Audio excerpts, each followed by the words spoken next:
Hello, Hollywood Time viewers. Judy Shields here. I'm so excited to welcome rising country artist Carrie Brockwell. Hi, Carrie. How you doing? Hi, I'm doing great. How are you? Good. So great to meet you. First Yes, off, me thank you too. for joining us here at the Hollywood Times. I love your background. Where are you? Thank you. Currently, I'm in Carefree, Arizona. My brother is playing a golf tournament this weekend, and yeah, it's just been so gorgeous and crazy. And like I'm from the East Coast, like I'm from Richmond, Virginia, so seeing cactuses is kind of wild to me. But Oh it's yeah, all you've got it's all gorgeous. down south to up north to Sedona. Have you been to different parts of Arizona then? Not yet. I think today we may go to Sedona. Oh, We're kind of like planning to explore, so I'm excited to see what goes on. all right. What's the temperature there today so Oh far? my gosh. I mean, it's like gorgeous right now. I think it's probably like 75 right now. Like Nice. it's perfect. Yeah. It is beautiful there. Oh boy. Well, folks, today we're talking to Carrie about she's going to be releasing her debut full-length album, That's Yes. Real, on May 29th. Let's talk about that. Like, how many tracks do you have on this album? It has 8 tracks. Yeah, it's my first full-length record and, it's I feel like I'm kind of growing into my sound and this is the kind of first full step of me being like, yeah, like I feel like all my music has been me, but this is like really me. And so I'm really excited. So let's talk about those 8 tracks. What's your first song that we're gonna be able to hear when we purchase Yes. that album? The first song is called Here I Go Again, and it's all about like that. The song is already out. It's because it was the first single that came out. And it's all about the funky feelings of saying I love you for the first time and all of the silly and crazy things that come along with that. But it's a really fun, groovy tune and it's like I like it's just so exciting. Oh, so as an artist, do you get to choose which is going to be your first single when you have an album like that? Yes, it kind of was like with Here I Go Again, that song kind of just like came to be the like first we knew it was going to be the first song whenever we wrote it and recorded it. Like once everything was done, we were like it just feels right to come out with Here I Go Again because it's so groovy and so fun and honestly kind of a fresh new sound for me. Um I have a lot of 70s roots and like I am very inspired by yacht rock and like Carole Wow. King and Jackson Brown and a lot of 70s artists.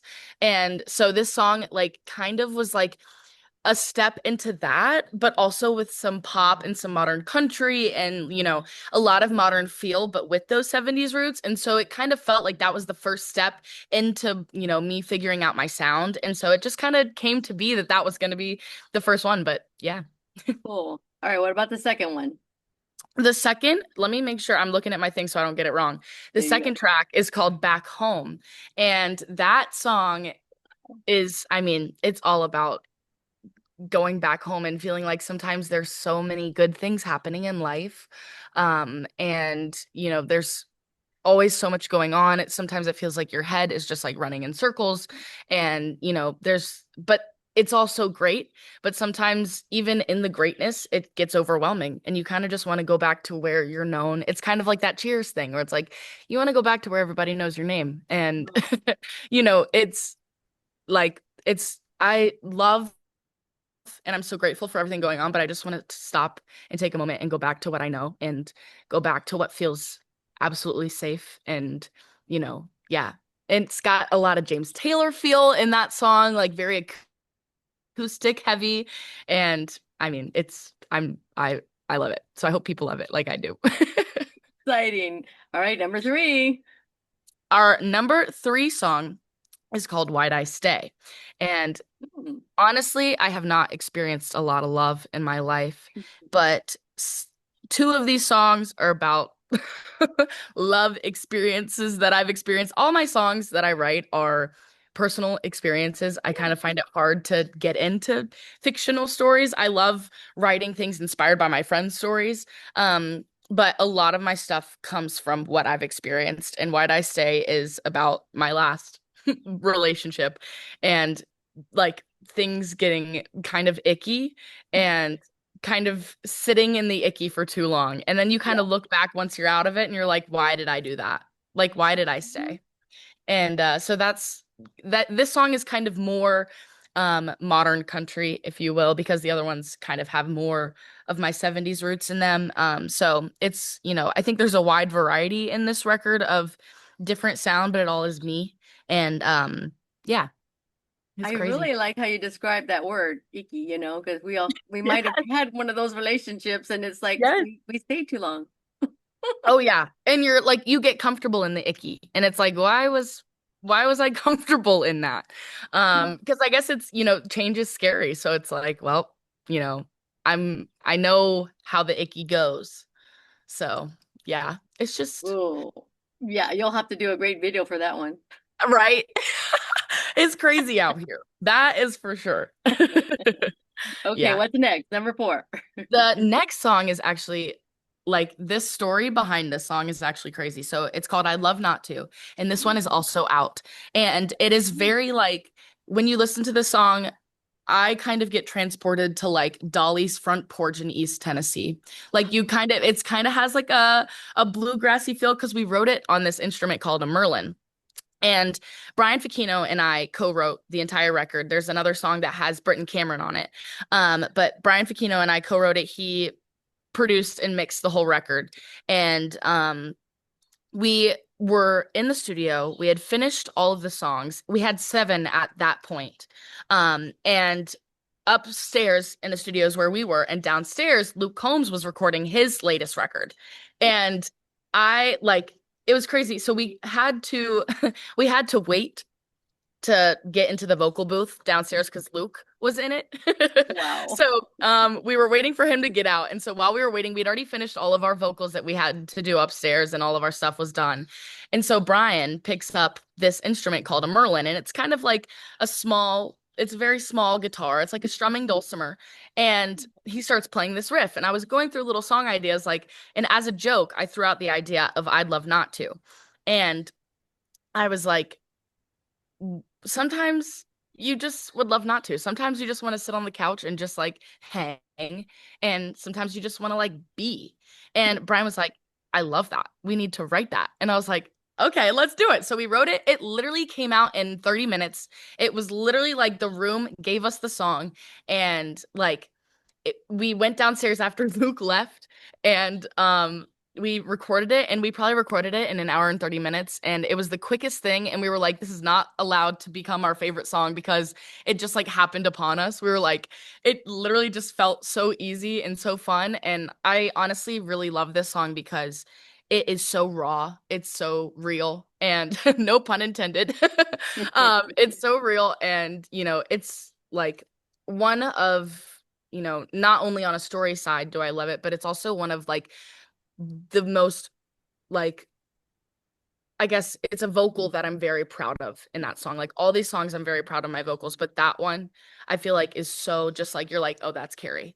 And, so it's cool because we've had people talk to us and they're like, "That's my anthem." And I'm like, Yes. "What? I wrote your anthem? Like what?" So it's so cool to have people, my biggest goal is to have people feel seen in my music and, to have them feel seen in the stories. Like it's never about me really. It's, I'm writing what I experience and it's like my therapy, but Yeah. it's also like I want it to be other people's therapy too when they listen. And so it's so cool that we're getting that response already and the whole record's not even out and that song is out, but it's just so much fun. This is why I like to ask about each song on albums, EPs, Yeah. because we learn from you. So what's next? Okay. The next song is That's Real, which is the title track. Yeah. And this song, oh my goodness, is so fun. So Brian and I during the record writing process. We started last June, so it's probably been like a year of making the record. We started some of the songs I had written previously and brought to him Yeah. and different stuff. But for the majority of the part, we started pre-production in Nashville and he had these guitar riffs and he was sending me videos and he was like these guitar riffs. He is an incredible guitarist, by the way. He plays all the guitars on the record and it's so incredible. guitar extraordinaire for real. And so he's sending me these guitar riffs and he's like, this sounds like what you look like.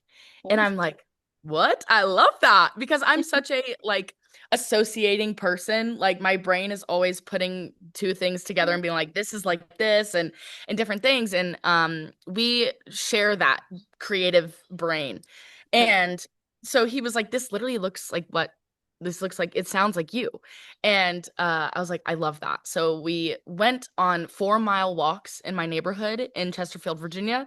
And we would, because we had bass, drums, and guitar down. Like all the music was pretty much down. yeah. And we had hummed vocal melodies on it, but we didn't have lyrics yet. So then we would go on these 4 mile walks in my neighborhood and write the lyrics. And so it was so cool because I've never like done anything like that before. Like I've never um a lot of the time when I would write songs, it would be music and lyrics at the same time. But it was so cool because we didn't know what the song was going to be about, but we were just feeling the energy from the song. And that's kind of what, like, we felt we gave the words like what the song felt like it needed. So it was really cool. And this song became a silly, sassy, like song and I felt like I was kind of channeling my inner Megan Maroney, but also like it has these yacht rock feels to it. Like it's so like it is just like so me and it's also like it's just such a fun song. And the real meaning is like letting go and just living fully as you. Wow. And like it because it's so exhausting putting on a front for so long. And if you can just be real and let go of everything and that's how you can fully live freely. And so it's all about that, but it's also got some groove so you can let go and dance and groove and all of the above to it. I love when young women like you can give us older gals some great advice. Listen to that. Look, and you know what, I don't even know how it happens because I feel like I'm learning every single day a lot. Awesome. And The way we should. Way we should. Okay, what's yeah, next?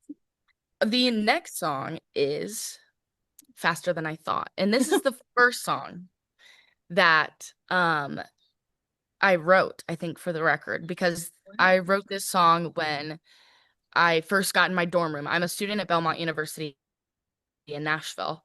And on the first Friday night, I was sitting in the dorm room with my roommate and we were kind of like, what do we do? Like we'd never been in Nashville. Like I'd been in Nashville, but not like by myself. Yeah, yeah. So we were like, what do we do? Like, and so I was like, I picked up my guitar and started writing, and I thought that my roommate was gonna think I was crazy because like I'm just this girl and she's just writing a song. And so I literally just played the guitar riff for like an hour and a half. I didn't sing out loud.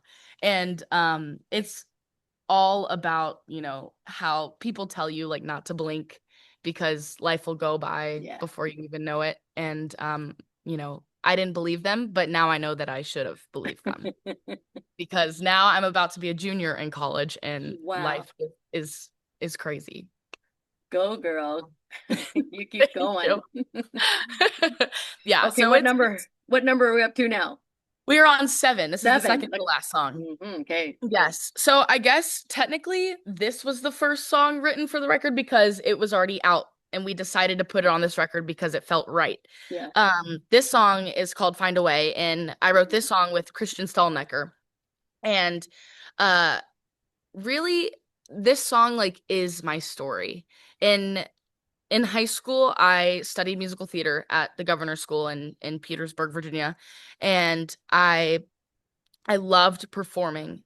And then my sophomore year of high school, I auditioned for American Idol and Oh I yeah. got a golden ticket and it was the most validating experience. And you Mm, know, going through that in high school, I kind of decided that music was what I wanted to do and that I wanted to tell my own story instead of telling other people's story because I loved theater. But then I was like in COVID, I couldn't do theater, so then I leaned more into my writing. And that kind of became a little bit lonely because I wasn't going to the homecoming games. I wasn't going to like the dances because I was playing shows. But I wouldn't have like I'm so grateful that I don't even like to call them sacrifices because you know I would not be where I am without the steps that I took there. And I was loving what I was doing. But I also kind of was like grieving being a normal high school kid and like doing all of the things that everybody else was doing. And so, this song is all about that and not choosing the cookie cutter path and choosing the one that is your path and being okay. And the fact that, you can feel like you're lonely, but you're not alone. And so it kind of feels like you're by yourself. But I had so many people that were supporting me and so many people that I met every Friday night at shows and so it's really all about that. Yeah. Wow, with all those words, you're going to have to write like a little pamphlet book about each one I of these know. songs. And so that I when they know. buy a CD, they're like, they can read your life right there. There's just so many great things Exactly. to That's the say. thing. There's a lot of story in this whole record, and that's what I mean when I'm like, this is so me, but also I'm so excited that people are feeling themselves in this, like they're seeing themselves in this music. And Yeah, so that I mean that we're just it's a win for me. You know what I mean? Like my heart is winning. And yeah, it feels like I've done my job well. Yeah. great. So we up to number 8 now? Yes, this is the last one, and this song is so very special because this song is called Nobody is Perfect. And I am I'm a chronic overthinker. Honestly, Oh, like wow. I over apologize. I honestly, it's just crazy. It sometimes it feels like my mind gets louder than what reality is, and it Yeah. gets exhausting trying to battle that every day. And so this song Wow. is just all about that and how nobody is perfect and we're all, if people are feeling like their minds are louder and that they want to take control but they're like why can't I take control of what my mind is thinking? Like it's just really all about the feeling of you're just not alone. Like we're all feeling this. And this one is so raw and real and yet again no pun intended, but that's why the whole record is about being genuine and being real and all of the real human feelings that we feel every single day.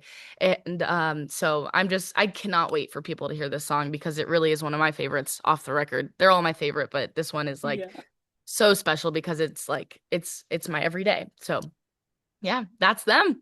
That's all the 8 songs. I could like go Congratulations. on forever and ever about all of them. So thank you for You're thank you welcome. for So, how long does it take you to put an album together? You got to choose the songs, and then what does it take for you? What did it yeah. take you? Oh my goodness. Honestly, I feel like this record kind of just happened upon us. Like there was a lot of work, making Brian and I would bring him some songs or he would bring me riffs Yeah. and we would kind of like the songs that I did bring to him, we would work and we would meld. Wow. And we would make sure that they were the best that they could be and that they were, every single word was the correct word choice. So it like there was a lot of hard work in making sure that it was perfect for us. Nothing, look, again, no pun intended, but nothing is ever perfect. Everything is always still being worked on, really. But we spent a lot of time doing that. So it really has been like a whole year of, since pre-production to now being ready to release at the end of the month. So but there has been a lot of songs that came before it and it's really just all of the, you know, inspiration that's come before it as well. So, the process of pre-production then to recording drums and bass and then to doing vocals and finishing the lyrics and then mixing and mastering and then getting all the art and all of, everything to get it ready. Yeah, it's probably taken a year, but it's been so exciting. I bet. Oh, it sounds so exciting. Well, let's kind of go back to the beginning. How old were you when you discovered your voice? Oh my goodness. I mean, I think I've probably been singing ever since I came out the womb. I Yay. I can remember like having a solo in my preschool graduation concert and my dad and my uncle were in a cover band for like 15 years Oh. and they had a female lead vocalist and she is a Nicole Andrews. She is a powerhouse vocalist and they would practice in my garage. And so in elementary school, I'd be doing my homework and like I would hear they would do everything from Tom Petty and the Eagles to Sugarland and Carrie Underwood. So I would hear her sing these songs and I really do feel like the way that she sang kind of it was like a learned behavior. Like I kind of Yeah. it melded into the way that I sing, and her performance style melded into kind of what I do as well. So I took a lot of inspiration from them. And that was like when I was like 6, like 5, 6, 7, 8, like really my entire Wow. childhood. Yeah. So yeah, like I've been singing forever, and then I started doing it professionally in COVID. Funny enough, my first gig was in October of 2020. So it's just crazy. And how did you end up on American Idol? Yeah, so my dad saw he saw the open audition link, and he was like, this was also in 2020, so we filmed in 2021.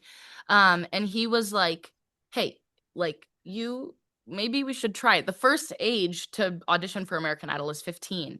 Yeah. And so I was 15 at the time, so we were like, might as well try and just like see what happens. If they say no, then that's okay. Like it Yeah. was just kind of just to see. And I sang Desperado by the Eagles in my audition, and they were like, "Whoa!" And I was like, "You liked it? Awesome! Like you really did." And it was just the most incredible experience to like. I can remember being at home and getting the email of I'm going to Austin, Texas to audition for Katie, Luke, and Lionel, and running Wow. downstairs and being like, we're having a family meeting and we're going to American Idol to audition. And it's just the craziest time and most validating. And like I was thrown into a room of a lot of people that I was 15, but I was thrown into a room of a bunch of adults who were already doing music and who were pursuing it. And, there was a lot of other kids like me as well, but it was so inspiring to be like, I want to be doing what they're doing. And so it kind of like kicked my brain into like a business mindset of like, okay, wait, I have to like go after this. Like I knew that I had to go after it, but then I was like, wait, like that's what they're doing. That's what I need to be doing. And, if I want this dream so bad that I need to do what they're doing. And it inspired me a lot musically, and with all my friends, it was a great experience. Good for you for getting out there. And I read where you performed at the Bluebird Cafe, or what was that like for you? Oh my goodness. That like I performed Legendary. there with Victoria Shaw. She's my mentor. She's a Hall of Fame Oh. songwriter. She wrote The River for Garth Brooks and I Love the Way You Love Me. Like Mhm. incredible songwriter. I'm just grateful that she even wants to be in the room with me. She brought me in during her set, and that is the most like a listening room environment is always incredible. Like a writer's room environment is always incredible, but the Bluebird is so special because of not only the history, but there's Yeah. a lot of people that come in there that, they know it from the show Nashville and they don't really know what they're getting into. And then they're like, whoa, this is so cool to like see the people behind the music. Yes. And so just the energy in the room is so special. And, to know that people literally everybody has been there, like Taylor Swift, like Hillary Scott, like all of the like incredible female country singers that I look up to and writers that I look up to, like Lori McKenna, like literally everybody has been there. And it's like the Grand Ole Opry, like where you feel like it's a sacred place. And so everybody is just so excited about hearing music and supporting music there. And it's just like, it's the best. Yes. And I love to ask all the artists, like, what was it like to stand in that circle at Oh the my Grand Ole God. Opry? Your words. Come on, you got wonderful words. It's crazy. So my first time standing in the circle was at the Josie Music Awards, and I had won uh EP of the year for Oh, my wow. debut EP Impressions. And to not only, standing in the circle at the Opry is my dream. Like that is one of my tangible dreams Yeah. in life and probably the biggest one so far. And, just being there and looking out into that audience and yet again feeling the history of that space and of the wood that you're standing on is insane. And then to be there accepting an award for my work that I put out that EP when I was 14, and they were all self-written. And to be able to like be recognized for that in that space, and just, I mean, insanity. Really, it was it was just, I'm so grateful to have that experience and that recognition. And, you know, it's just so special. I can remember walking off the stage after that and being like, I don't think my legs work. Like the lady that was like carting me back, I was like, I don't know if I can walk, my queen. So it it was just, it was crazy. But I'm so grateful, and it's just, it was just unreal, really. Yeah, I've gone, as of course since I was a little girl, all Yeah. in front. In 2024 and 2025, I got to go backstage to the artist entrance, Yes. and oh Oh, my, to walk in there, I just like I almost collapsed myself because it just took my breath away. It's right? such an amazing, and then to walk to the stage and stand there Yeah. too as a fan, and then get to sit on those little benches in the back, watching Yeah. people perform was amazing. Oh my Yes. gosh, It's I can't it's so imagine. unreal, and to feel the magic that they do. It's such a family there, and it is such, it's just, it's honestly like there's nothing like it. That's for sure. And folks, the best popcorn you'll ever have. That is so true. I will Right? literally bring it home to my dorm. Gosh. That is so true. Oh, that is good. Well, congratulations on the Josie Awards.